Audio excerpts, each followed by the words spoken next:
Your one click on the subscribe button makes a huge difference. Thank you for your kind support. Gray Alys's apparent betrayal of Boyce is one of the most shocking and disturbing moments in The Lost Lands, but the film carefully plants clues suggesting this brutal act was part of a complex, multi-layered plan. When we first meet Gray Alys, she establishes her mysterious nature with the phrase, "I refuse no one," while immediately warning, "No one should ever ask me for help." This contradiction hints at her trapped existence. She cannot refuse requests, yet knows the terrible consequences that follow. The story begins with two conflicting commissions. The Queen wants shape-shifting powers to become a beast, while Gray pays Gray Alys to fail the Queen. To both, Gray Alys responds with her signature phrase, "I refuse no one." She then hires Boyce to guide her through the Lost Lands, allegedly to find a shapeshifter named Sartor. Throughout their journey, they develop a genuine connection, sharing personal moments, saving each other from dangers, and eventually becoming intimate. The betrayal scene is brutal and unexpected. After discovering that Boyce himself is a shapeshifter, Gray Alys poisons him with silver, paralyzing him.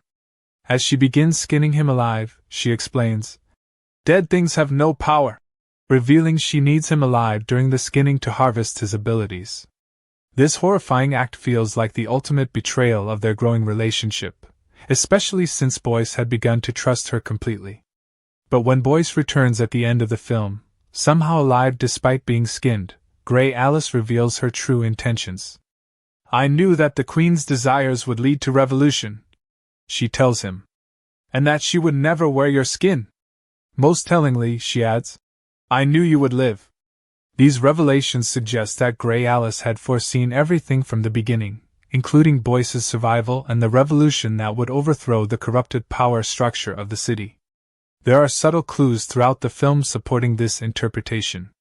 Gray Alys demonstrates extensive knowledge of the Lost Lands and its creatures, particularly shapeshifters. She recognizes Boyce's true nature early on, saying, "We're alike, you and I. In our blood."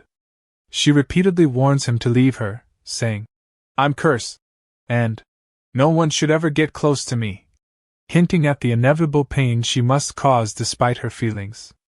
The film also establishes Gray Alys's mysterious abilities and ancient knowledge. She creates powerful illusions that seem real, knows the weaknesses of supernatural creatures, and has apparently lived for generations without aging. These powers suggest she could have known how to skin Boyce in a way that would allow him to regenerate afterward. When Gray reveals to the Queen that Gray Alys killed Boyce, the father of the Queen's child, it triggers the Queen to kill Gray, exactly what Gray Alys needed to eliminate the final piece of the old regime. Meanwhile, delivering the wolf skin to the city sparks the revolution with people chanting, "The witch that will not hang!" and "Down with the Overlord! Down with the Church!" By the end of the film, we understand that Gray Alys orchestrated everything: the Queen's request for power, the skinning of Boyce, the revolution, as part of an intricate plan to overthrow the corrupt city leadership. Even Boyce's survival appears to have been part of her design all along, as she confidently predicts his gun will misfire when he threatens her. Was it still a betrayal? In some ways, yes. She subjected Boyce to extreme pain without his consent or knowledge. But in the film's morally gray universe, Gray Alys operates on a different level, seeing past immediate suffering to greater outcomes.